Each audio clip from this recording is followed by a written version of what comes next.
ओम पूर्णमदः पूर्णमिदं पूर्णात् पूर्णमुदच्यते पूर्णस्य पूर्णमादाय पूर्णमेवावशिष्यते। जय श्री राधे मित्रों, मैं सुभाषचंद्र शास्त्री आप सभी का YouTube चैनल पर बहुत बहुत स्वागत करता हूँ।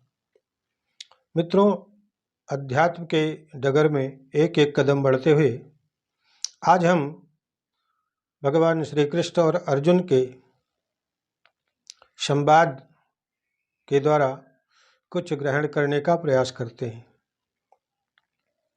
जब कुरुक्षेत्र में युद्ध भूमि में दोनों सेनाओं के बीच में अर्जुन का रथ कृष्ण ने लाकर के खड़ा किया और अर्जुन ने चारों तरफ जहाँ तक निगाह जाती है अपनी निगाह घुमा करके चारों तरफ देखा तो सब अपनों को ही पाया।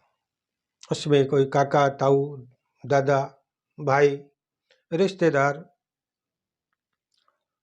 सगे स्वजन को चारों तरफ देखा।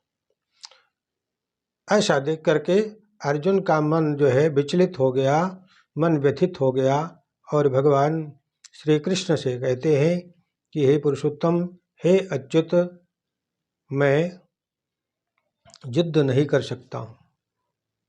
मैं राज्य के लिए, विजय के लिए अपनों का संहार नहीं कर सकता।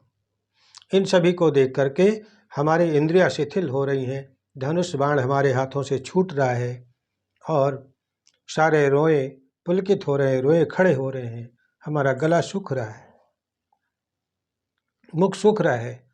प्रभु, मैं युद्ध नहीं कर सकता। धनुष बाण को रख करके अर्जुन रथ में एक कोने में जाकर के बैठ जाते हैं। धृतराष्ट्र को यही बात बताते हुए संजय कहते हैं, एताव मुक्त्वा अर्जुनः संख्ये रथोपस्थमुपाविशत्। ऐसा कह करके अर्जुन एक तरफ जाकर के रथ में बैठ गया। जब ऐसा संजय के मुख से सुना तो कुछ पल के लिए धृतराष्ट्र को बड़ा हर्ष हुआ। चलो, बड़ी अच्छी बात है, अर्जुन ने मना कर दिया कि मैं युद्ध नहीं करूंगा, अच्छी बात है। अब वो युद्ध नहीं करेगा तो वह फिर भिक्षाटन करेगा, राज्य को छोड़ करके अन्यत्र कहीं चला जाएगा और हमारे पुत्रों को निष्कंटक राज्य प्रदान हो जाएगा, प्राप्त हो जाएगा। इससे वह खुशी हुआ मन ही मन। तो संजय ने पुनः कहा, महाराज, तम तथा कृपया विष्णुमश्रुपूर्णाकुलेक्षणं विषीदन्तमिदं वाक्यम उवाच मधुसूदनः। संजय कहते हैं कि इस प्रकार अर्जुन को करुणा से व्याप्त शोकाकुल देख करके जिनके नेत्र अश्रुपूरित हो गए हैं, आंखों में अश्रु भरा हुआ है, ऐसे अर्जुन को देख करके और मधुसूदन अर्थात भगवान अर्जुन से कहने लगे कि हे अर्जुन, हे पार्थ, ये तुम क्या कहते हो? कृतस्ता कसमलमिदम विषमे समुपस्थितम अनार्यजुष्टमस्वर्गम अकीर्तिमकर अर्जुन। अरे अर्जुन, ये तुम्हें शोभा नहीं देता। तुम हमारी बुआ के लड़के हो और क्षत्रिय वंश में तुम्हारा जन्म हुआ है। क्षत्रिय को ऐसा कहने की तो बात छोड़ो, सोचना भी पाप होता है। भगवान सोचते हैं कि अर्जुन क्षत्रिय है, अगर यह कायरता को प्राप्त होता है तो इसका क्षत्रिय धर्म नष्ट होता है। वदन्ति तत्तत्त्वविदस्तत्त्वं यज्ज्ञानमद्वयं ब्रह्मेति परमात्मेति भगवानिति शब्दते। श्रीमद्भागवत में आया है कि परम सत्य की यह धारणा इस प्रकार है कि परम सत्य का ज्ञाता, परम सत्य का अनुभव ज्ञान की 3 अवस्थाओं में होता है और ये सब अवस्थाएं एक रूप है। ये ब्रह्म, परमात्मा, भगवान के रूप में व्यक्त की जाती हैं। वही परमात्मा श्री कृष्ण अर्जुन को समझाने का प्रयास कर रहे हैं। जैसे सूर्य के 3 पक्ष होते हैं। प्रथम पक्ष क्या है? प्रकाश अर्थात धूप। दूसरा है सूर्य की सतह और तीसरा है सूर्यलोक, स्वयं सूर्य, जो सिर्फ सूर्य को धूप की वजह से मानते हैं, प्रकाश की वजह से मानते हैं, वे अज्ञानी हैं। और जो सूर्य की सतह को स्वीकार करते हैं या जानते हैं, समझ लिया जाए कि वो ज्ञान के मार्ग में थोड़ा सा ऊपर उठे हैं। और जो सूर्यलोक को जानते हैं या सूर्यलोक तक जो पहुंच चुके हैं, उनकी दृष्टि वहां तक पहुंच चुकी है, वो समझ लो पूर्ण ज्ञाता है। जो सिर्फ सूर्य के प्रकाश को ही देखता है, उसी को सूर्य का भास मानता है, वह एक तरीके से नौसिखिया माना गया है। ईश्वरः परमा कृष्णः सच्चिदानंद विग्रह अनादिरादिर्गोविंदः सर्व कारण कारणम। जो ऐसे अनेक पुरुष हैं जो भगवान के गुणों से युक्त हैं, कृष्ण परम है ऐसा नहीं मानते, कृष्ण से बढ़कर कोई और है ऐसा मानते हैं, वे अज्ञानी हैं। और जो परम पुरुष हैं वे परम सच्चिदानंदमय भगवान को मानते हैं। आज अर्जुन विकल होकर के श्री कृष्ण यद्यपि उनके सखा भी हैं, भाई भी हैं, लेकिन आज उनको गुरु के स्वरूप में मान करके अर्जुन शरण में चला जाता है, क्योंकि कृष्ण तो परमात्मा है, स्वयं भगवान है। श्रीमद्भागवत में आया, एते चांस कलाः पुंसः कृष्णस्तु भगवान स्वयं। कृष्ण को स्वयं भगवान बताया गया। भगवान की उपस्थिति में अर्जुन द्वारा स्वजनों के लिए शोक करना सर्वथा अशोभनीय था। अतः कृष्ण ने कुतः शब्द का प्रयोग किया। अरे अर्जुन, तुम किस प्रकार से नपुंसकता को प्राप्त हो रहे हो, यह तुम्हारे लिए अनुचित है। जो देहात्म बुद्धि से प्रेरित मनुष्यों को यह ज्ञान नहीं रहता कि जीवन का उद्देश्य परम सत्य को पाना है, भगवान का अर्थात विष्णु का साक्षात्कार करना है, वो सदैव निद्रा में, आलस्य में लगे रहते हैं और कायर की भांति वो अपना उद्योग परमात्म प्राप्ति के लिए नहीं करते। और जो ज्ञानी है, सज्जन है, आस्थावान है, वो जब विकलता आती है, परिस्थितियाँ प्रतिकूल होती हैं, तो वह भगवान के सम्मुख चले जाते हैं, भगवान की शरण में चले जाते हैं, सद्गुरु की शरण में चले जाते हैं। आज कृष्ण को सद्गुरु के रूप में मान करके अर्जुन कृष्ण की शरणागत में चला जाता है। क्लैब्यम आस्मगमः पार्थ नैतत्तयोपपद्यते क्षुद्रम हृदय दौर्बल्यम त्यक्तोत्तिष्ठ परन्तप। भगवान कहने लगे, अरे अर्जुन, तुम इस नपुंसकता को, कायरता को मत प्राप्त हो, ये तुम्हें शोभा नहीं देता है। तुम तो शत्रुओं के दमन करता हो, शत्रु दमन करने वाले हो। इसलिए जो हृदय में छोटी सी दुर्बलता तुम्हारे प्रवेश कर गई है, उसको त्याग करके खड़े हो जाओ, अपने अस्त्र शस्त्र को ग्रहण कर लो। जब ऐसा संजय धृतराष्ट्र को कहते हैं, तो धृतराष्ट्र के मन में जो थोड़ी सी खुशी थी वो भंग हो जाती है। उनको पहले लगा था कि अर्जुन ने मना कर दिया, मैं युद्ध नहीं करूंगा, तो युद्ध समाप्त हो जाएगी, हमारे पुत्रों को तो विजय वैसे ही प्राप्त हो जाएगी। लेकिन जब संजय ने कहा कि कृष्ण उनको समझाने का प्रयास कर रहे हैं, उनको कुछ बता रहे हैं, तो वह जो आशा थी धृतराष्ट्र के मन में, वो आशा भंग हो जाती है। अर्जुन कहते हैं, कथम भीष्ममहं संख्ये द्रोणं च मधुसूदन इकुभिः प्रतियोत्स्यामि पूजार्हा वारिसूदन। अरे हे अच्युत, भीष्म, द्रोण आदि हमारे परम पूज्य हैं। उन पूजनीयों के ऊपर मैं बाण का संधान कैसे कर सकता हूँ। गुरून् हत्वा हि महानुभावान् श्रेयो भोक्तुं भैक्षमपीह लोके हत्वार्थकामास्तु गुरुर्नहैव भुंजी योगान् रुद्र प्रदिग्धान्। ऐसे जो महापुरुष हैं, हमारे गुरु हैं, हमारे दादा हैं, हमारे द्वारा जो पूजनीय हैं, उन्हें मार करके जीने की अपेक्षा संसार में भी मांग करके खा लेना उचित है।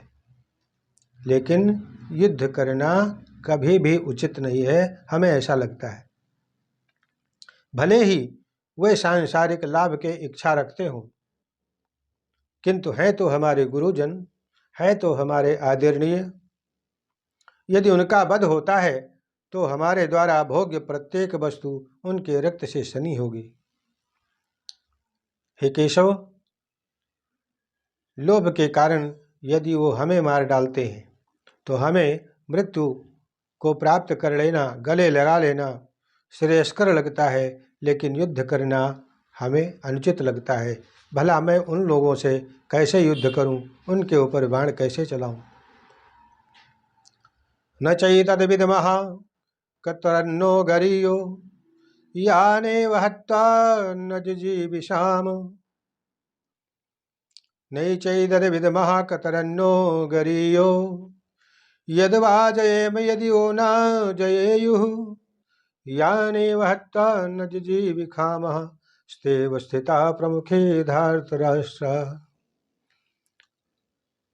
मैं इस समय ये नहीं जान पा रहा हूँ कि हमारे लिए क्या श्रेष्ठ है, उनको जीतना या उनके द्वारा जीते जाना। यदि हम धृतराष्ट्र के पुत्रों का वध कर देते हैं तो हमें जीवित रहने की आवश्यकता ही नहीं, फिर भी वह युद्ध भूमि में हमारे समक्ष खड़े हैं। अब मैं अपनी कृपण दुर्बलता के कारण अपना कर्तव्य भूल गया हूँ। हे मधुसूदन, मैं अपने धैर्य को खो चुका हूँ। ऐसी अवस्था में मैं आपसे पूछ रहा हूँ, मुझे क्या करना चाहिए? आप हमारा मार्गदर्शन करें। मैं आपकी शरणागति हूँ, कृपया आप मुझे उपदेश दीजिए।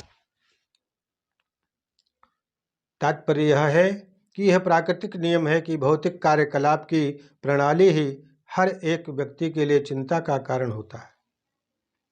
पग पग पर उलझन मिलती है। अतः प्रामाणिक गुरु के पास चले जाना परम आवश्यक है, जो जीवन के उद्देश्य को पूर्ण करने में सहायक होते हैं और वह हमें दिशा निर्देश दे सकते हैं। भौतिक उलझनों में कौन सा व्यक्ति पड़ता है? वह पड़ता है जो जीवन की समस्याओं को समझता नहीं। यो वा एतदक्षरं गार्ग्य विदित्वास्मान् लोकात् प्रैति स कृपणः। कृपण वह है जो मनुष्य जीवन की समस्याओं को हल नहीं करता या उनको छोड़ करके चला जाता है, विमुख हो जाता है अपने कर्तव्य से। वह व्यक्ति कृपण के समान है, वह कृपण ही होता है। इसलिए हे अर्जुन, तुम कृपणता को प्राप्त हो रहे हो। इस प्रकार भगवान अर्जुन को समझाते हुए कहते हैं कि तुम क्षत्रिय हो और युद्ध करना तुम्हारा कर्म है। खट कर्म निपुणो विप्रो मंत्र तंत्र विशारदः अवैष्णवो गुरुर्नश्चात् वैष्णव स्वपुचो गुरु। जिस प्रकार से विद्वान ब्राह्मण भले ही वो संपूर्ण वैदिक ज्ञान में पारंगत क्यों न हो, लेकिन वह वैष्णव न हो तो वह पूजनीय नहीं है, किसी का गुरु बनने के काबिल नहीं है। और उसकी अपेक्षा यदि कोई शूद्र ही क्यों न हो, भगवान की भक्ति करता हो, कृष्ण भावना से जिसका मन रंग चुका हो, वह उनसे श्रेष्ठ होता है। उसी प्रकार से क्षत्रिय कोई भी क्यों न हो, जो अपने धर्म के परिपालन में सदैव दृढ़ रहता है उसी को यशस्वी कहते हैं। उसके पुरुषार्थ के द्वारा सारे संसार का कल्याण होता है। यदि वह अपने धर्म से विमुख हो जाए कि हम युद्ध नहीं करेंगे, हम किसी का वध नहीं करेंगे, तो सारी व्यवस्था बिगड़ जाए, ऐसे क्षत्रित्व से क्या लाभ। वह क्षत्रिय जो है वह अपने कर्म से च्युत हो जाता है और यह उसको शोभा नहीं देता। वो क्षत्रिय किस बात का। एव मुक्ता ऋषिकेशं गुडाकेशः परन्तपः न योत्सैति गोविंदम मुक्त्वा तूष्णीम बभूवः। भगवान के इतना समझाने के बावजूद भी अर्जुन युद्ध के लिए तैयार नहीं हो रहा है। तो भगवान पुनः कहते हैं कि अशोच्यान्न शोचस्त्वं प्रज्ञावादांश्च भाषसे गतासु नागतासूंश्च नानुशोचन्ति पंडिताः। श्री भगवान कहते हैं कि तुम पांडित्यपूर्ण वचन कहते हुए उनके लिए शोक कर रहे हो जो शोक करने के लिए योग्य नहीं है। जो विद्वान होते हैं वे न तो जीवित के लिए और न मृत के लिए अर्थात किसी के लिए शोक नहीं करते, और तुम वही कर रहे हो। भगवान ने जब देखा कि अर्जुन तो अपने पथ की तरफ देख भी नहीं रहा है तो तुरंत उन्होंने गुरु का पद संभाल लिया। जब शिष्य गिरने लग जाता है, गुरु को लगता है कि हमारे शिष्य का पतन होने वाला है, तो वह अपनी जिम्मेदारी संभालते हुए और शिष्य को समझाने के लिए, दिशा निर्देश के लिए उसके साथ आ जाते हैं। उसी प्रकार भगवान स्वतः भगवान अर्जुन को डांटते हुए कहने लगे, किंतु बातें तो विद्वान की तरह करते हो लेकिन कार्य तुम्हारा मूर्खतापूर्ण है। यह अनुचित है, यह अशोभनीय है। न ते आहम जातु नासम न ते मे जाने जदाधिपाः न चैत्र न भविष्यामः सर्वे वयमतः परम। ऐसा कभी नहीं हुआ कि किसी अवस्था में किसी जगह मैं न रहा हूँ, और ऐसा भी कभी नहीं हुआ कि तुम संसार में न रहे हो, और आगे भी ऐसा नहीं होगा।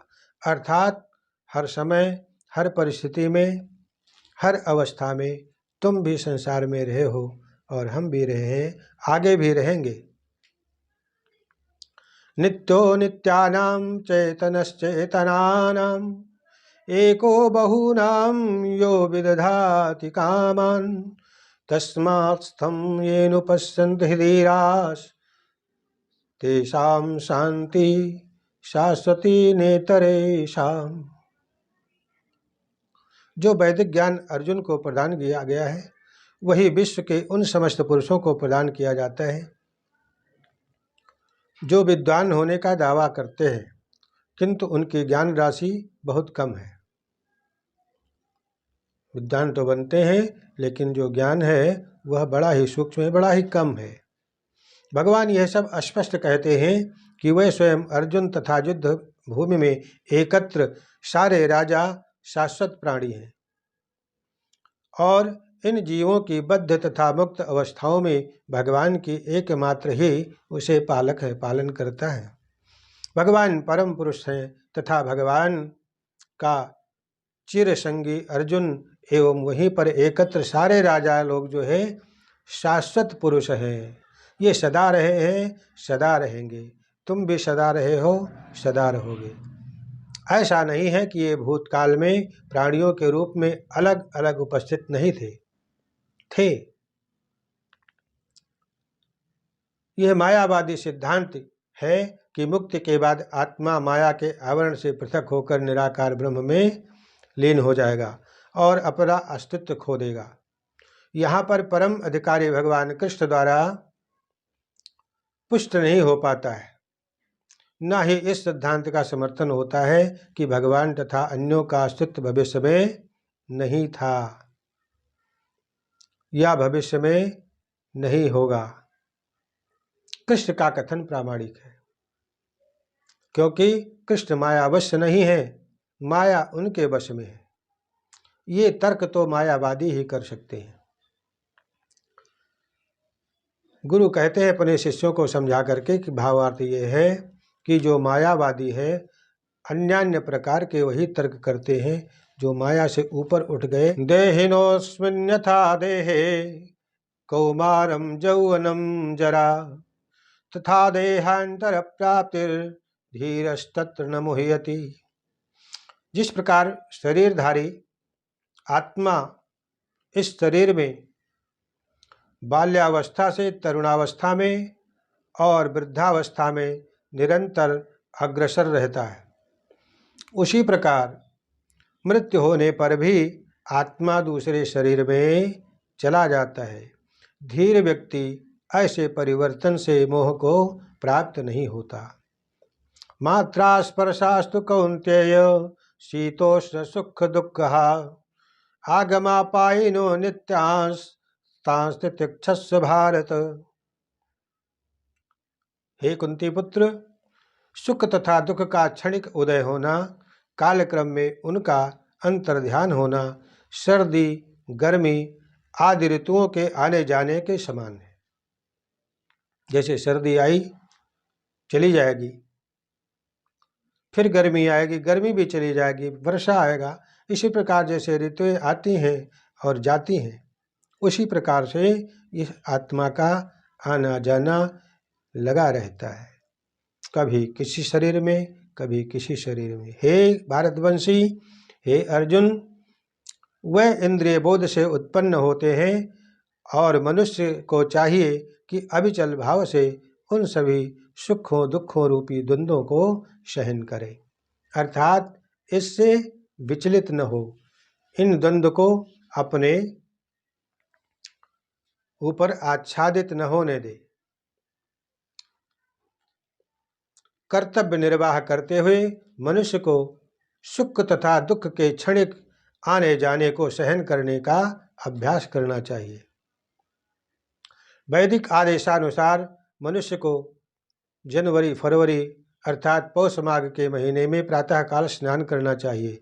उस समय अत्यधिक ठंड पड़ती है, किंतु जो धार्मिक नियमों का पालन करने वाला है वो स्नान करने से तरह भी जो है कतराता नहीं है, झिझकता नहीं है। वो उसी समय पर उठेगा, उसी समय स्नान करेगा और सर्दी के समय में भी अपने आवश्यक कार्य उसी समय करेगा और फिर वह सर्दी से संबंधित दुख उस व्यक्ति को दुखी नहीं कर पाते, क्योंकि उसने अपना अभ्यास बना लिया है और जिसका अभ्यास नहीं है उससे तकलीफ होती है। यम हीना व्यथयन्ते ते पुरुषं पुरुषर्षभ सम दुख सुखम धीरम सोमृतत्वाय कल्पते। हे अर्जुन, जो पुरुष सदा सुख तथा दुख आदि से विचलित नहीं होता और इन दोनों में समभाव रहता है, वह निश्चित रूप से मुक्ति के योग्य हो जाता है। और अर्जुन को क्षत्रिय धर्म निर्वाह में दृढ़ रहने के लिए भगवान यह सारी बातें समझा रहे हैं, कह रहे हैं कि भले ही स्वजनों या अन्य प्रिय व्यक्तियों के साथ युद्ध करना दुष्कर क्यों न हो, फिर भी तुम्हारा जो धर्म है युद्ध करना है, क्योंकि तुम धर्म के लिए युद्ध कर रहे हो, धर्म युद्ध कर रहे हो। भगवान चैतन्य ने 24 वर्ष की अवस्था में ही संन्यास ग्रहण कर लिया था। यद्यपि उन पर आश्रित उनकी तरुण पत्नी एवं बूढ़ी माँ को देखभाल करने वाला कोई नहीं था, फिर भी उन्होंने सबका त्याग कर दिया, सबके मोह को भंग कर दिया। तो भी उच्च आदर्श के लिए उन्होंने संन्यास ग्रहण कर ही लिया और अपने कर्तव्य पालन में स्थिर बने रहे। भवबंधन से मुक्ति पाने का यही एकमात्र उपाय है, क्योंकि ना सतो विद्यते भावो न भावो विद्यते सतः उभयोरपि दिष्टोऽन्तस्त्वनयोस्तत्त्वदर्शिभिः। तत्वदर्शियों ने इसका यही निष्कर्ष निकाला है कि असत अर्थात भौतिक शरीर का कोई चिर अस्थायित्व नहीं होता, किंतु सत अर्थात आत्मा अपरिवर्तित है, अपरिवर्तित रहता है। उन्होंने इन दोनों की प्रकृति के अध्ययन द्वारा यह निष्कर्ष निकाला है कि आत्मा का कभी अभाव किसी भी अवस्था में, किसी भी परिस्थिति में, किसी भी देश काल में नहीं होता। वो सदा एक रस विद्यमान रहता है, इसका कभी विनाश नहीं होता। अविनाशी तु तद्विद्धि जेन सर्वमिदं ततं विनाशम अव्ययस्यास्य न कश्चित् कर्तुमर्हसि।